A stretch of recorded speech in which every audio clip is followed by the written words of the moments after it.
rasa syukur kita itu juga kita wujudkan dengan cara kita menjadi hamba-hamba Allah yang soleh, hamba-hamba Allah yang solehah, yang menjalani kehidupan dengan penuh ketakwaan kepadanya.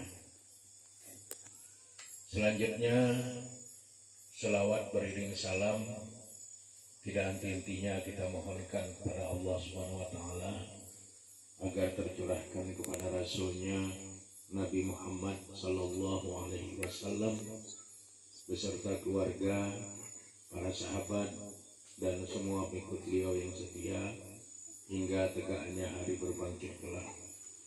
Demikian juga untuk seluruh para tabi'in, tabi'in, atba tabi'in, ulama-ulama mutabar dari kalangan mutaqaddimin dan juga ulama-ulama mutabar dari kalangan mutaakhirin illa yaumiddin.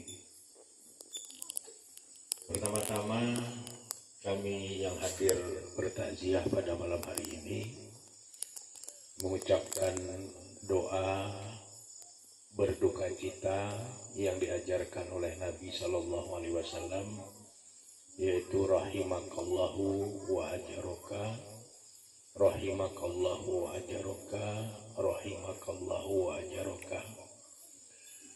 Mudah-mudahan Allah Subhanahu wa Ta'ala mengasihi seluruh ahlul musibah, dan mudah-mudahan Allah Subhanahu wa Ta'ala memberikan pahala yang besar atas musibah yang terjadi kepada seluruh ahlul musibah.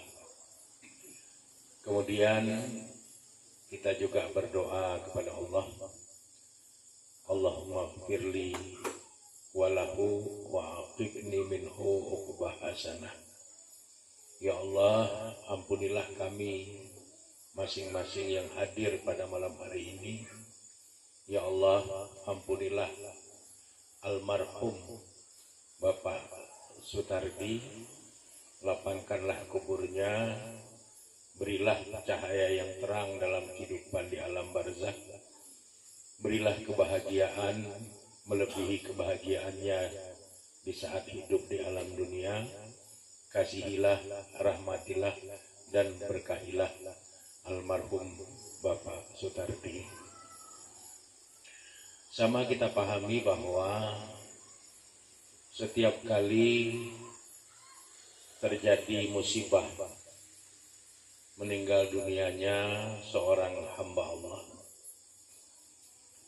kita diberikan bimbingan untuk mensikapinya. Bimbingan pertama yang diajarkan oleh Allah di dalam Al-Quran, kalau kita dapat musibah, kita disuruh mengucapkan kalimat istirja. Kalimat istirja itu adalah kalimat inna lillahi wa inna ilaihi raji'un. Sesungguhnya kita ini adalah milik Allah dan kita akan kembali kepada Allah Subhanahu wa Ta'ala. Oleh karenanya kita harus paham bahwa kehidupan kita itu adalah kehidupan yang punya asal usul dan akan kembali kepada yang maha menciptakan kita, yaitu Allah Subhanahu wa Ta'ala. Sehingga setiap orang yang hidup itu harus memahami sangkan paraning dumadi, harus memahami dari mana asalnya, untuk apa dia ada di alam dunia, dan kemana dia akan kembali.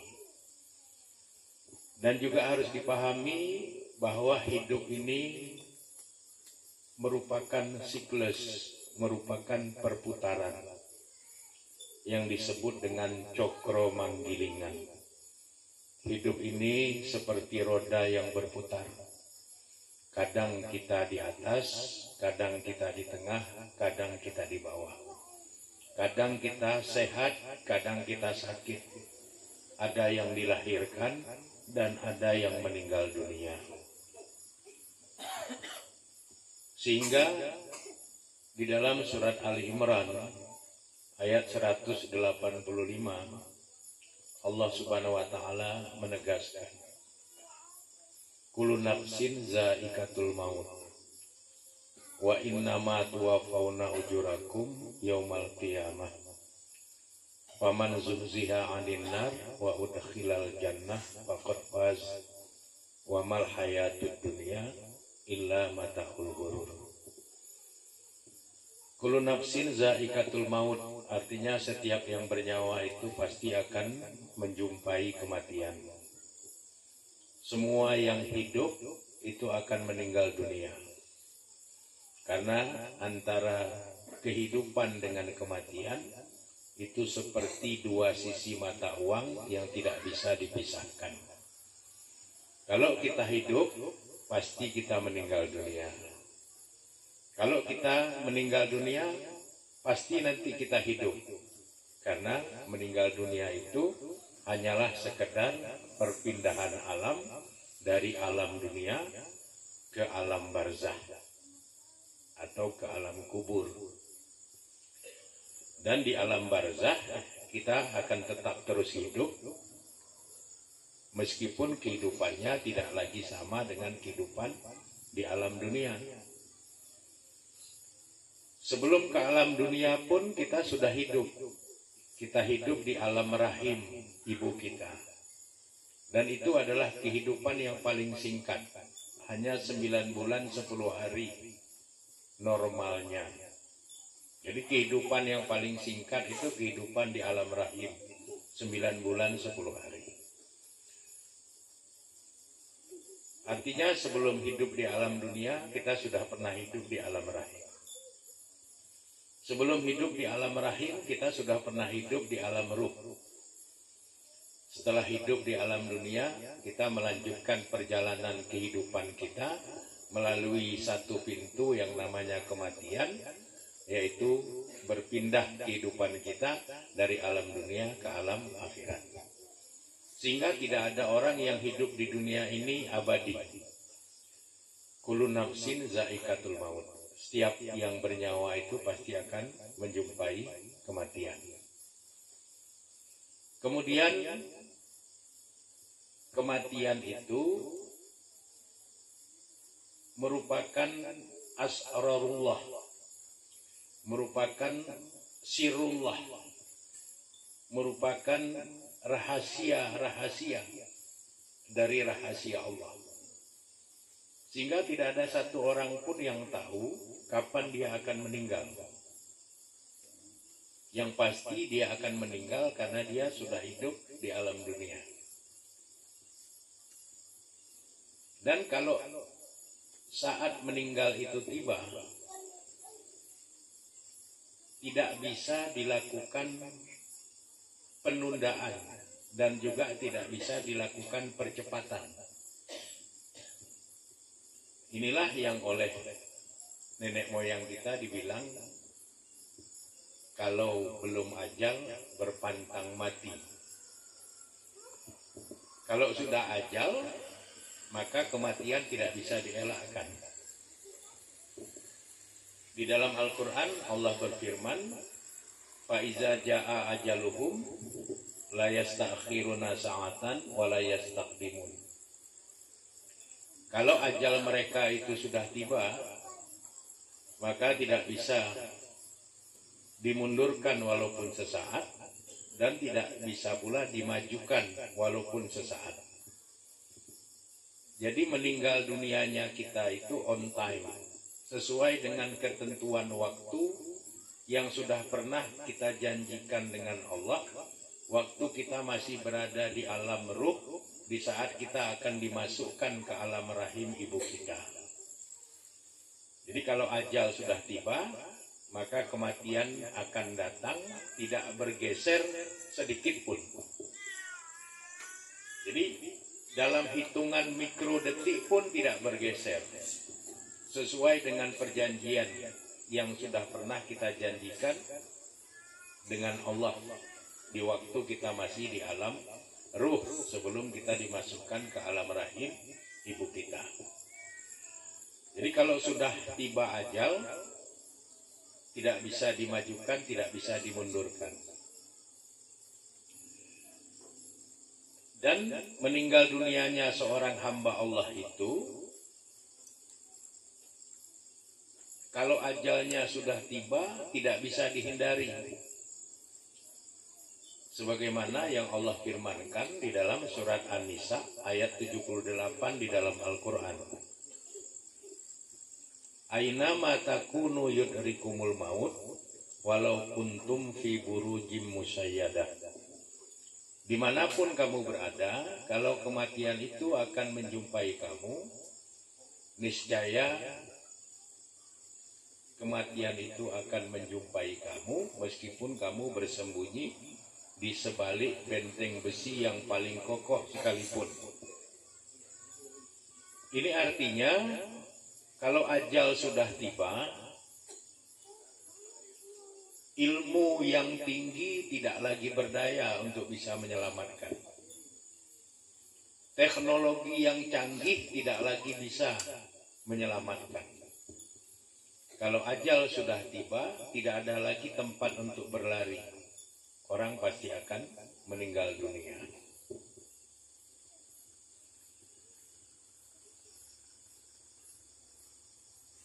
Dan meninggal dunia seorang hamba Allah itu rahasia Allah. Tidak ada yang tahu. Ini disebutkan dengan jelas di dalam Al-Quran. Di dalam surat Luqman ayat 34.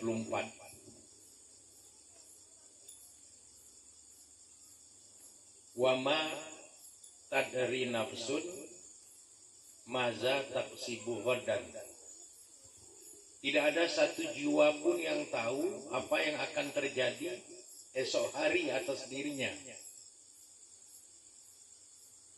Jadi kita sendiri pun tidak tahu apa yang akan terjadi pada diri kita di esok hari. Bahkan beberapa jam ke depan pun kita tidak tahu apa yang akan terjadi pada diri kita. Apakah kita masih hidup atau kita juga meninggal dunia. Wallahu a'lam. Itu sirullah, itu rahasia Allah. Jadi tidak ada satu jiwa pun yang tahu apa yang akan terjadi esok hari atas dirinya. Kemudian Allah juga menjelaskan dalam surat Luqman ayat 34 itu, wa ma tadri nafsun bi ayyi ardin tamut. Tidak ada satu jiwa pun yang mengerti di bumi mana dia akan meninggal dunia. Meskipun kita tinggal di Jamur Labu ini, kita sendiri belum tahu apakah kita akan meninggal di Jamur Labu ini atau kita justru meninggalnya di Langsa. Kita tinggal di Langsa, belum tentu kita meninggal di Langsa. Bisa jadi kita meninggal di Medan, di Jakarta, dan sebagainya. Wa ma tadri nafsun bi ayyi ardin tamut. Tidak ada satu jiwa pun yang tahu di bumi mana dia akan meninggal dunia. Begitulah misteri kematian itu. Jadi meninggal dunianya seorang hamba Allah itu rahasia Allah. Kalau kemarin orang tua kita yang kita cintai, almarhum Bapak Sutardi, Allah yarham, sudah dipanggil kehadirat Allah Subhanahu wa Ta'ala, maka hal yang sama pun akan terjadi pada kita di satu waktu tertentu kelak yang kita tidak tahu kapan itu.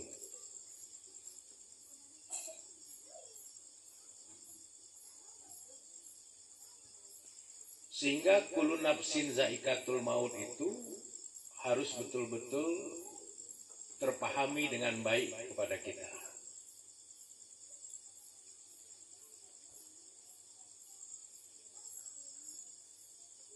Setelah Allah berfirman kullu nafsin zaikatul maut, baru kemudian Allah melanjutkan firman-Nya, Wa innama tuwaffawna ujurakum yaumal qiyamah. Adapun yang namanya pahala kamu itu nanti baru dibayar tunai pada hari kiamat. Artinya dalam hidup ini Allah mengilhamkan dua hal pada kita. Fujuroha wa taqwaha. Allah mengilhamkan kepada kita tentang adanya keburukan. Dan Allah juga mengilhamkan kepada kita tentang adanya ketakwaan. Tinggal kitalah yang memilih apakah menjadi orang fujur, orang yang banyak berbuat ketidakbaikan, atau kita akan menjadi hamba Allah yang bertakwa.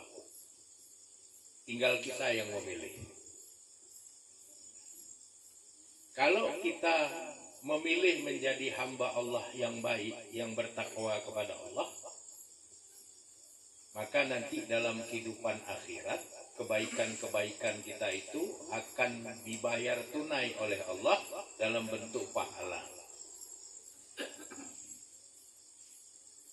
Pahala itu mengindikasikan, menggambarkan adanya ridha Allah pada diri kita. Dan dengan pahala serta ridha Allah itulah kita nanti akan masuk ke dalam surga. Jadi apapun yang kita lakukan dalam hidup ini, kalau baik baru dicatat sebagai baikan oleh malaikat rakib. Kalau buruk baru dicatat sebagai keburukan oleh malaikat atid. Melalui pergantian malaikat yang mengawal kita, yang disebut dengan malaikat al-muhafizun, yang aplusan antara asar dan subuh setiap hari, catatan-catatan kebaikan kita itu akan dibawa, disimpan di satu tempat yang namanya Iliyin. Catatan-catatan keburukan kita yang dicatat oleh malaikat atid itu akan disimpan di suatu tempat yang namanya Sijjin. Catatan kebaikan itu kelak di kemudian hari dalam kehidupan akhirat akan ditukar dengan pahala. Catatan keburukan itu akan ditukar dengan yang namanya dosa. Dan itu harus kita ingat, karena setiap kita akan meninggal, kita baru diberikan pahala secara tunai nanti dalam kehidupan akhirat. Itu artinya apa? Semua kehidupan kita di dunia ini nanti kita pertanggungjawabkan di akhirat.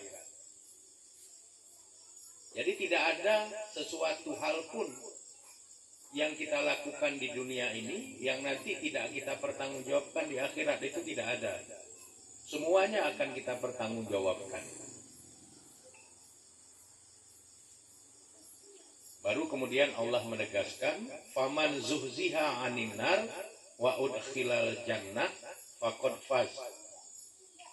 Siapapun yang Allah hindarkan dari neraka kemudian Allah masukkan ke dalam surga, maka sungguh dia telah beruntung.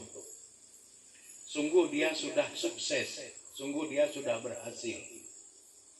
Jadi ukuran kesuksesan, ukuran keberhasilan orang yang beriman itu tidak bisa ditentukan di dunia. Kesuksesan dan keberhasilan orang yang beriman itu nanti baru terlihat di akhirat. Kalau dia masuk surga, berarti dia sukses, beruntung.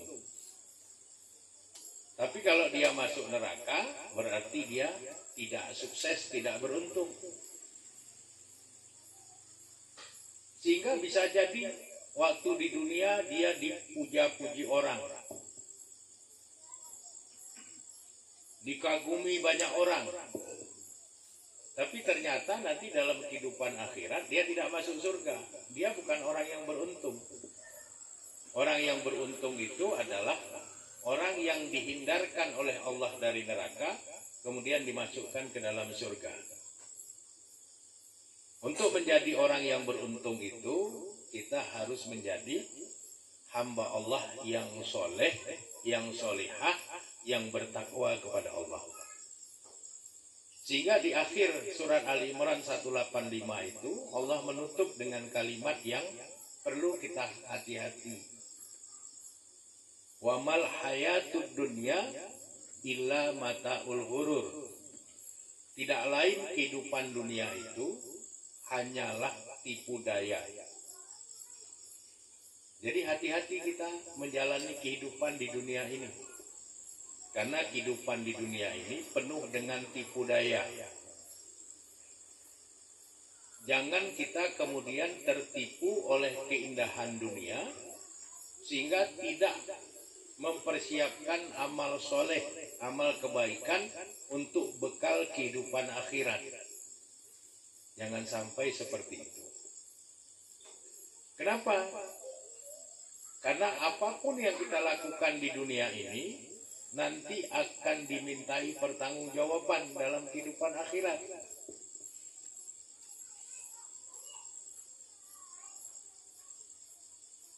Jadi hidup ini pada hakikatnya hanya ngunduh pakertinya sendiri.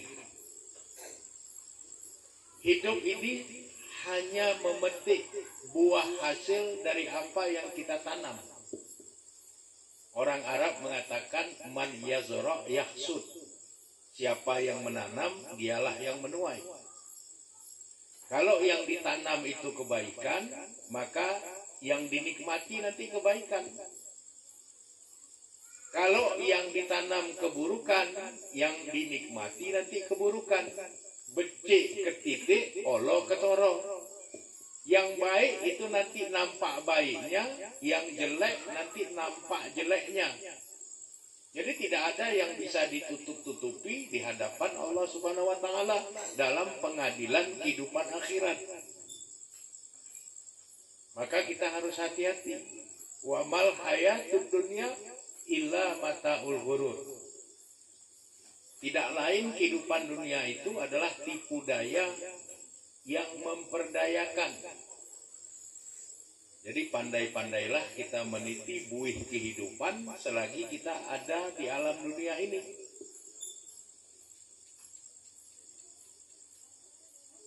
Maka kita harus paham sangkan paraning dumadi. Kita harus paham tentang asal muasal dan tujuan kehidupan kita. In ahsantum li anfusikum fa in asatum falaha. Kalau kamu berbuat baik, maka kebaikan itu akan kembali kepada dirimu. Dan kalau seandainya kamu berbuat yang tidak baik, ketidakbaikan itu akan kembali kepada dirimu.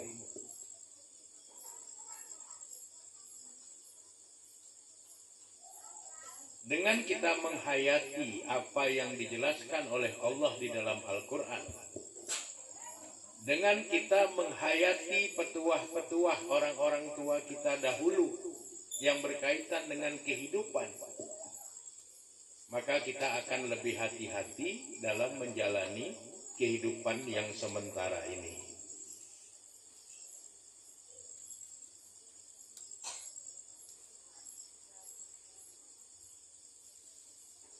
Oleh karenanya, di dalam hidup ini kita harus terus berfastabikul khairat. Di dalam hidup ini kita harus terus berlomba-lomba dalam berbuat kebaikan. Kenapa? Karena mulia dan hinanya kita dalam kehidupan akhirat itu ditentukan oleh dua hal saja. Yang pertama ditentukan oleh iman kita. Yang kedua ditentukan oleh amal soleh, kebaikan kita. Kalau kita sudah beriman, sudah beramal soleh, maka kita akan dapat ridho Allah. Ridho Allah itulah yang mendatangkan kebahagiaan dunia dan akhirat bagi kita. Sehingga kalau kita baca Quran, nanti di dalam surat Al-Kahfi ayat 110, Allah menegaskan, "Faman kana yarju liqa'a rabbih falyamal amalan sholihan." wala yusyrik bi'ibadati rabbih ahada. Kalau kamu mau bertemu dengan Allah yang maha memelihara dirimu dalam keadaan dimuliakan, maka syaratnya dua. Yang pertama, falyamal amalan sholihan. Beramallah kamu dengan amal soleh, banyak-banyak berbuat kebaikan, berlomba-lomba dalam berbuat kebaikan. Yang kedua, wala yusyrik bi'ibadati rabbih ahada. Jangan kamu menyekutukan Allah dengan segala sesuatu apapun di saat kamu beribadah kepadanya. Artinya jaga iman baik-baik, banyak-banyak beramal soleh. Itu akan membuat kamu dalam kehidupan akhiratmu nanti dimuliakan oleh Allah Subhanahu wa Ta'ala. Inilah yang oleh para ulama dikatakan kafa mautakum al mau'izah. Cukuplah kematian salah seorang di antara kamu itu hendaknya menjadi pelajaran bagi yang masih hidup. Jadi berpulang ke rahmatullahnya orang tua yang kita cintai, Allah yarham ini, Bapak Sutardi ini, hendaknya bisa menjadi pelajaran bagi kita untuk kita terus memperbanyak amal soleh kita. Untuk kita terus berpegang teguh kepada iman kita sampai akhirnya kita meninggal dunia dalam keadaan yang husnul khotimah. Allahumma tahtim alaina bi husnil khotimah wala tahtim alaina bi su'il khotimah. Ya Allah, kalaupun kami mau diwafatkan, wafatkanlah kami dengan wafat yang baik. Jangan wafatkan kami dengan wafat yang tidak baik. Ini menjadi penting. Saya mengenal almarhum, Allah yarham Bapak Sutardi ini, kurang lebih sudah 43 tahun. Pertama kali saya masuk ke desa Jamur Labu ini tahun 1982. Waktu itu yang menjadi gecik, yang menjadi lurahnya itu masih Pak Ahmad Sari. Allah yarham, mudah-mudahan Allah merahmati beliau. Setelah beliau meninggal dunia karena tersetrum listrik, lalu saya berangkat ke Jawa untuk melanjutkan pendidikan di pondok pesantren. Sejak itulah saya kemudian tidak lagi ke Jamur Labu. Dulu yang sering isi pengajian kemari itu Ustadz M. Zain. Asal Ustadz M. Zain kemari, yang bawa sepeda motornya, yang bawa keretanya itu saya. Beliau saya bonceng. Almarhum Ustadz Ambari, almarhum Kiai Ahmadi.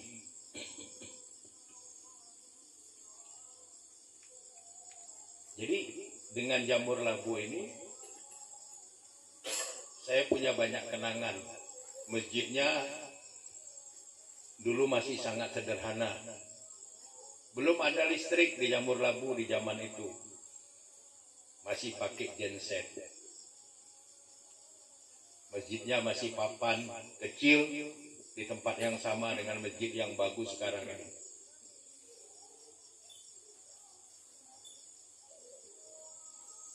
Dan semangat mengaji orang-orang tua kita dulu di sini itu kuat. Kalau pengajian itu ramai. Jadi marilah kita mengenang semua kebaikan orang-orang tua kita yang hari ini sudah lebih dahulu meninggalkan kita. Dengan kita meneruskan kebaikan-kebaikan dari orang-orang tua kita itu.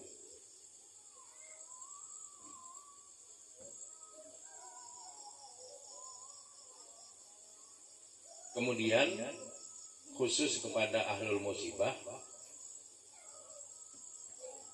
setiap kali terjadi musibah meninggal dunianya seorang hamba Allah, maka Rasulullah Shallallahu Alaihi Wasallam selalu mengingatkan dengan kalimat Inna lillahi ma'akhoza walahu ma'aqa walikulli syai'in indahu bi'ajali musamma fal tasbir wal tahtasib. Inna lillahi ma'akhoza, segala sesuatu itu adalah milik Allah, baik itu yang Allah